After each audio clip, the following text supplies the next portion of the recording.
Welcome to the Edgevana Podcast, where we illuminate subjects in the IT infrastructure space. Get ready to hear some amazing insights from outstanding individuals that will change the way you think about IT. And now, here's your host, Mark Thiele.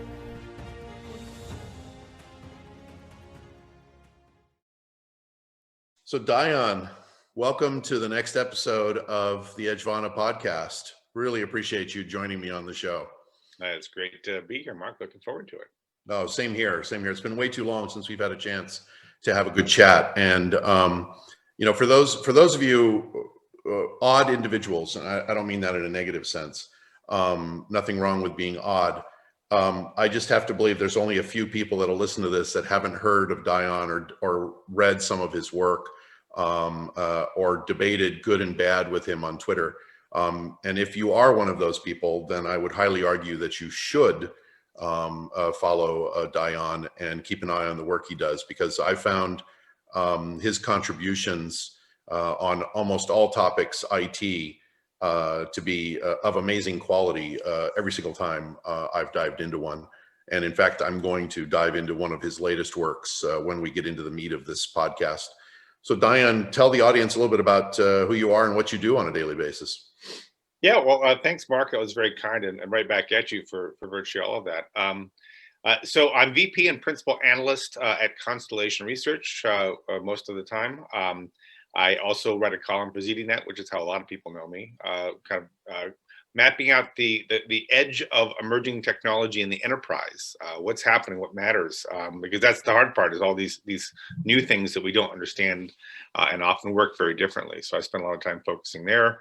I used to, when we traveled, delivered keynotes and workshops around the world, and hopefully I will again one day soon.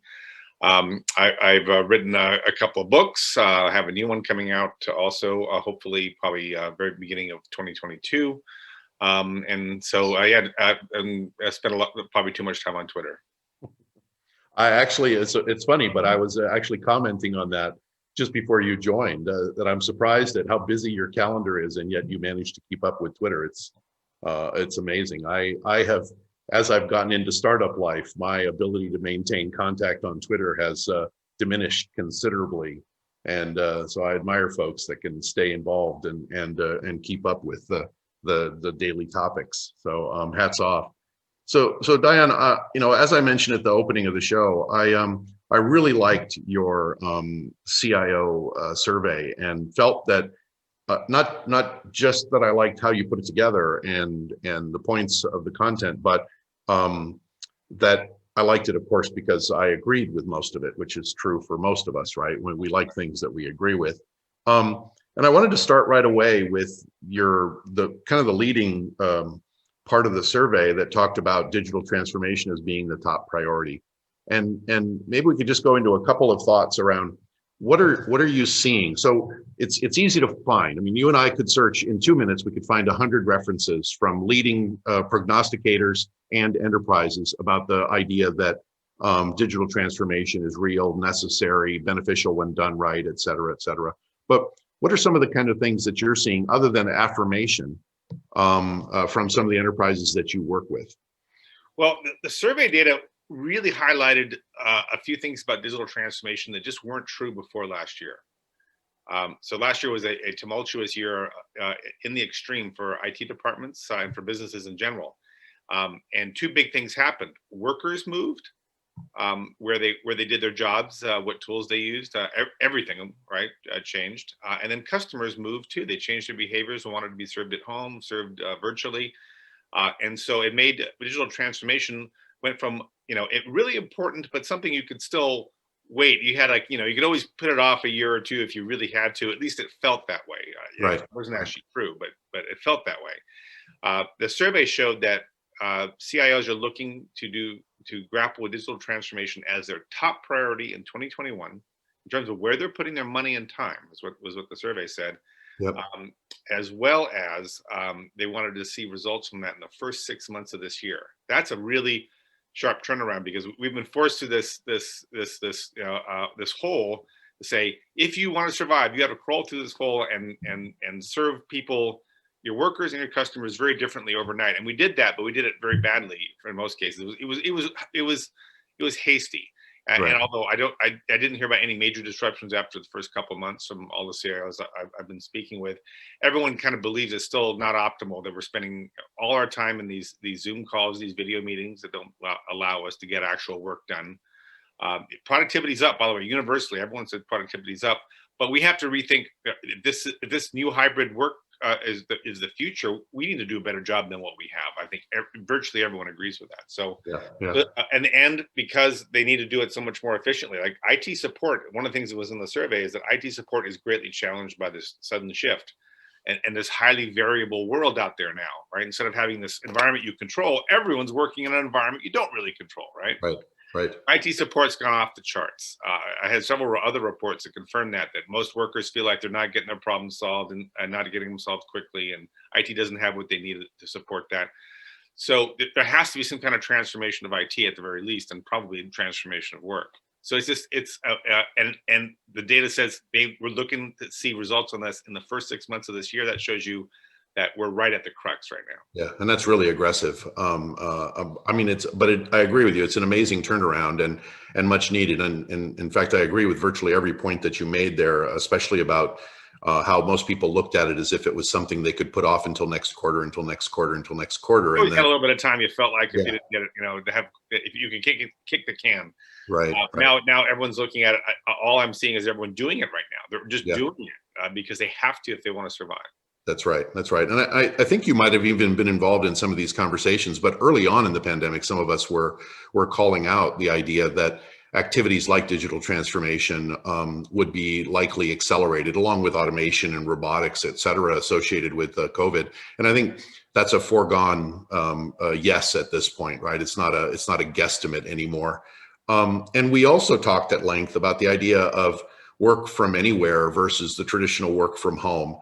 And I don't know whether you and I specifically have had the discussion about how I differentiate the two, but I'd love to differentiate the two and then have you give feedback on whether you see it the same way or you see it differently. But when I first got into a discussion about the alternative to work from home, which everybody was using in late March and early April and stuff when this began to hit, and it was the topic du jour, I said, what's more likely to be the reality long-term as this impacts even whether or not offices stay viable in the sense that, people shut down whole buildings, et cetera, is that changes the dynamic. Work from home has historically, for the majority of the people that aren't like you and I, where we spend 250,000 miles a year on the road, is that work from home means I stayed home Wednesday to let the washer dryer be delivered, and then I go back to work on Thursday, which is only 30 minutes away.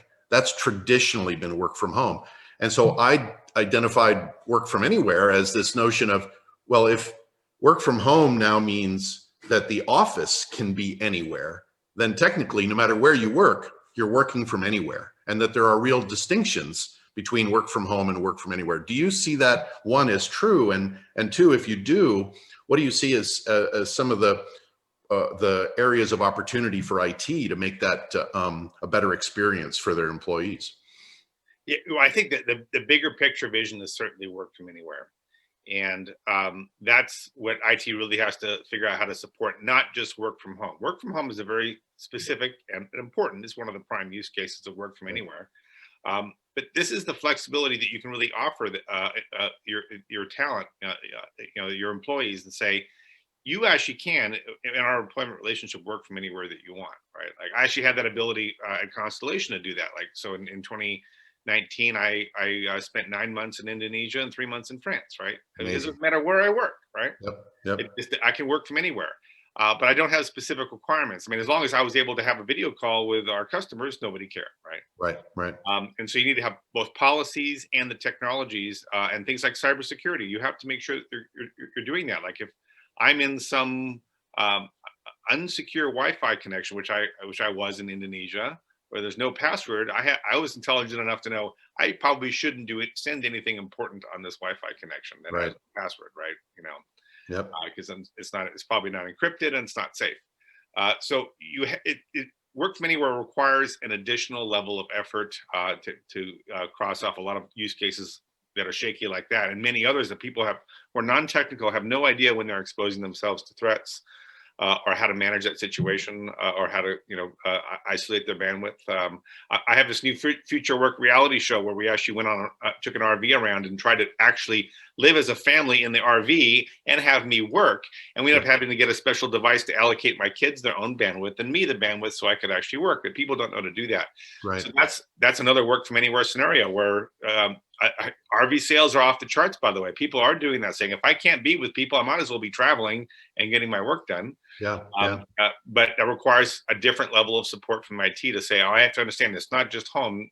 Some of our workers are choosing a different lifestyle, and we want to enable that as part of our work contract because it will actually attract better people, right? So this is all this big conversation. Yeah, no, absolutely. And totally I'm seeing the same thing. In fact, interesting note on the subject of work from anywhere is that I read a few articles about the explosion may be a little bit big, but considering how slow growth can be in traditional vacation environments, like the houses you might rent from VRBO or Airbnb outside of Yellowstone or something like that, that a lot of those neighborhoods are now becoming full-time residences because people are like, if I can live anywhere, why not live outside the national park that I love so much? And not only that, the bandwidth to make that possible is now happening in a way that never it wasn't before. So we're seeing these satellite mega constellations like Starlink, which is going to bring high speed bandwidth to every single corner of the earth. So you can work on your boat, you can work on your mountainside cabin, you can work outside of Yellowstone.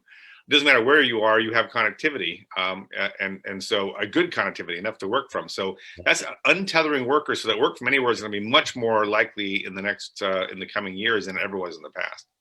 Yeah, no, that's fantastic. So, one of the subjects that often gets bantied about on Twitter, and in fact, I'm reminded of the common refrain from one of our friends, Mike Kyle, who says, it's security is identified as a priority maybe, but it's not a priority in actual action. And he phrases it differently, but your survey suggested that, or the content of the survey suggests that cybersecurity is the number 2 item. Do you see that being just bolstered, or do you see it even being raised to a higher level because of SolarWinds? It's raised to a higher level, no doubt about it. One, because there's now so many non-hardened endpoints inside the organization, inside people's homes, right? Yeah. So where you have all sorts of devices on that home network that your CISO should be absolutely terrified about. It's always been, the CIOs always had difficulty sleeping at night because cybersecurity is a career-ending event. Whoever was CIO, and I actually know them personally, of TransUnion, when that huge breach happened, is not likely to get another job again anytime soon. Right. Then you have the rise of ransomware. So I've been tracking the ransomware gangs. I spoke at RSA about, they're getting really quite organized, and they're no longer isolated actors, but they're also backed by states. They're self-organizing into dark web groups that share ideas and techniques, and they're actually holding like entire hospital networks ransom. So they actually can't. Right. Patients are actually, getting sick, and some are actually dying because of these ransomware incidents. So it becomes it's becoming a really big issue, and people don't want to talk about it because it makes people very uncomfortable, these topics. Right.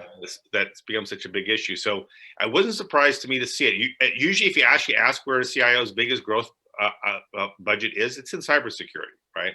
That's where the growth really is, because the attack vectors are getting so large, right? And also we have so much technology that it all must be defended against. Yep. So I'm not surprised to see that, and it's still the CIO. It's not a sexy topic, so the CIO doesn't talk about it, but it is often the 1 or 2 on any CIO's priority list.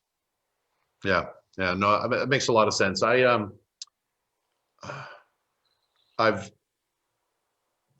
the feedback I've gotten from folks I've talked to indicates that SolarWinds put the fear of God, as it were, in an additional percentage of the population where they may not have been taking it as an immediate must-do fix right now. Well, and a credit crisis of faith because of it's in the security supply chain. That's right. Can't trust that. What can you trust, right? So yeah, absolutely. So, moving on a little bit, I'd like to get your thought on, me, I'm involved in Edge and love the topic of Edge and the opportunity associated with it and stuff. And as a selfless plug, I love the idea of being recognized by Forrester in the ZDNet article recently as a direction for companies to look in enabling, global access to infrastructure. And so all of that is great. But, my assumptions in my Kool-Aid are my assumptions in my Kool-Aid. And one of the things that I've believed for several years now is that digital transformation is inextricably linked with edge computing, because edge computing, by and large, are the arms to the corporate body, the ability to reach out and touch, to get instant sensory feedback, to convey warmth, to convey loyalty, to convey connection, new experiences, et cetera, et cetera. So do you see, even though edge computing may not have been called out as a top priority, do you see edge computing as being linked directly to transformation efforts that many companies are making? Well, I think we can agree that cloud was never this uniform entity, right? Yeah. And the variability is continuing to be around the edge, and and more interesting things are happening around the edge. And it's certainly where customer experience is delivered, where employee experience is delivered. And so it's become a much more interesting place than just the kind of homogenous. You have a few compute regions with your public cloud provider, and it's relatively easy to manage compared to all the exciting and interesting things happening on the edge, which is where your sensors are and your data comes from, and where you delight your customers and where you empower your employees.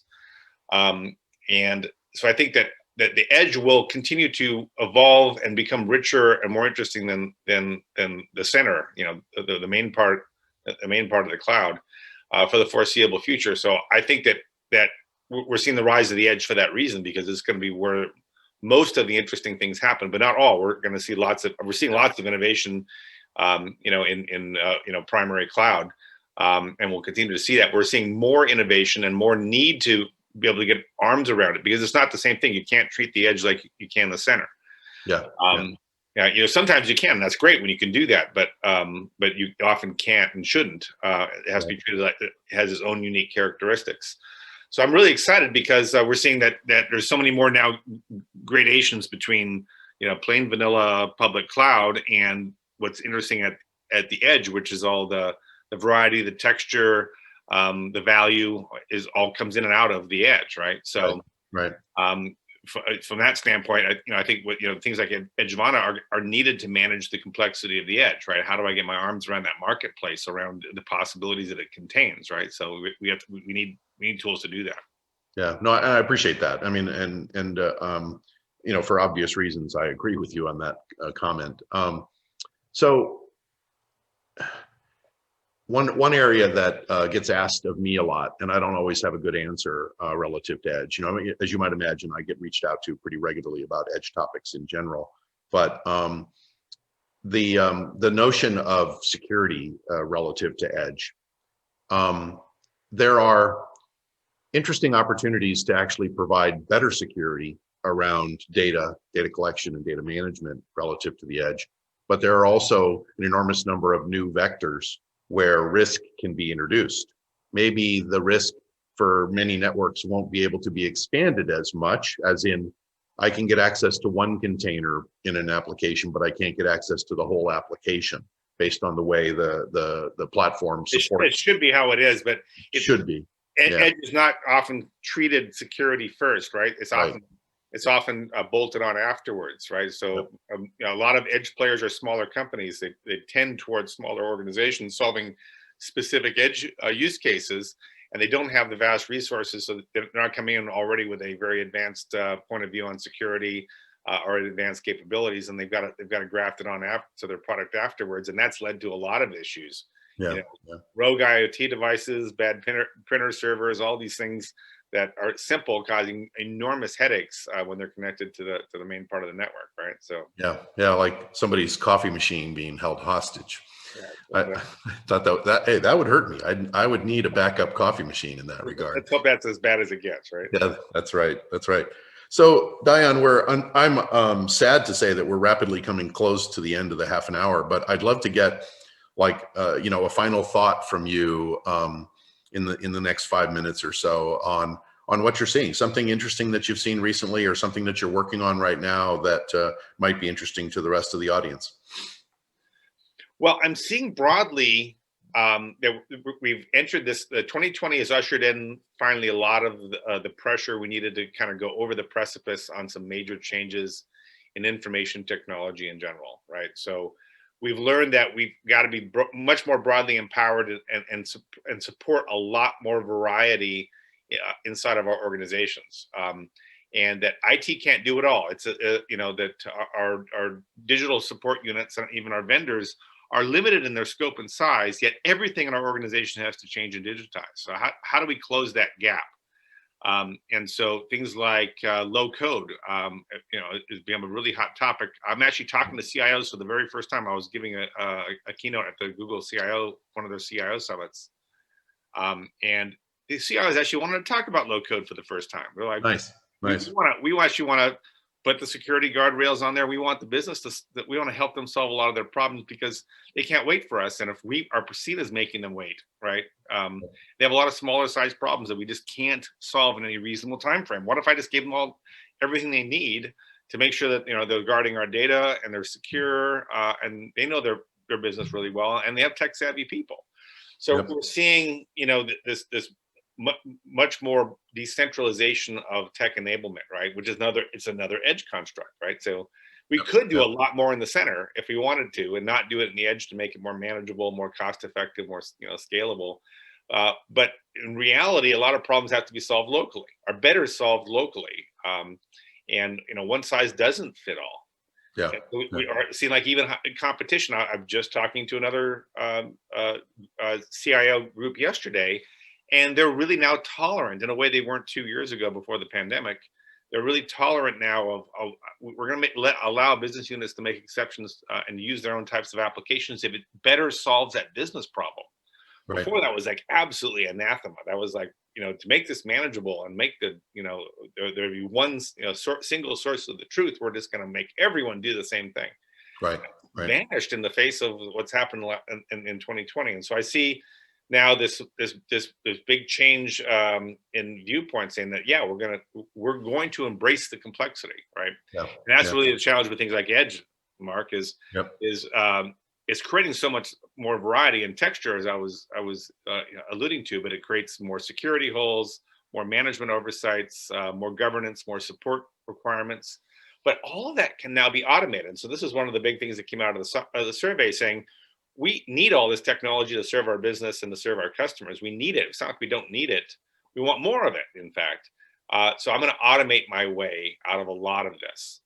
And so that was the number one way they're going to address the problems of last year and to address all the trends I just talked about is they're going to enable automation of IT support, automation of service enablement. So you can go look through the IT catalog and say, I want that. You never talk to someone in IT. You just go through their catalog of what they've got available, even things that have never been rolled out yet. The user can pick that and deploy it. And IT might show up later in a stakeholder meeting going, how'd you like that? Was that good? Right. That kind of thing is actually happening now in a way that wasn't before. So I'm trying to come up with, I'm furiously trying to think of a really great name for this. It's kind of a Cambrian explosion of innovation that IT is now enabling as opposed to being one of the big bottlenecks for it, right? So very exciting time. And so it's going to unleash digital transformation at scale. So we're going to see a lot more of that going faster. We're seeing that automation, RPA, robotic process automation and AI being used much more. And I see the big vendors are now seeing that writing on the wall and they're starting to add those capabilities. Like Oracle just added RPA to their ERP suite, right? Because they know everybody they can see everyone automating with third-party tools. They're like, we might as well help them do that, right? That's right. So, so from that standpoint, we're entering this kind of new area of a much more open, decentralized, influencer-led IT that is helping every part of the business help themselves to the extent possible. And then, of course, making the core infrastructure work, right? That's the thing. It's got to be secure. It's got to be safe. It's got to be governable, and so on. So yeah. Well, so you audience, you heard it here first, that shadow IT can and should be the tip of the spear for innovating and transforming. So yeah, so that's good stuff. So Dion, I really appreciate you being on. It's been fantastic to catch up with you. I hope we can find some time to do it just more on a personal level. Even with your schedule, but I would love to do that. I have a bunch of topics that I would just love to pick your brain on and share thoughts on, including some things I've been looking at recently that might interest you relative to multi-cloud management and tools that might help. It's interesting, tools that might help CIOs maintain not control, but maybe better governance or oversight of this Cambrian explosion. Right. I mean, it's kind of a whole new tool market, right, for visibility. So anyway, thank you again for joining. And for the audience, we talked about your report, and you, for instance, tell the audience where they could find some of your best work and how they can follow you. Well, you can always find everything I have through my Twitter feed. So that's D Hinchcliffe, so first initial, last name. Easy to find. My ZDNet column and DionHinchcliffe.com are the best places to find my stuff. Awesome. Thank you, Mark, for having me. It was great. No, it was fantastic. Thank you very much. Appreciate it. Thank you for listening to the Edgevana Podcast. Be sure to subscribe to the show on your favorite podcast listening app or on YouTube. To learn more, visit www.edgevana.com. Thanks for listening, and be sure to join us on our next episode.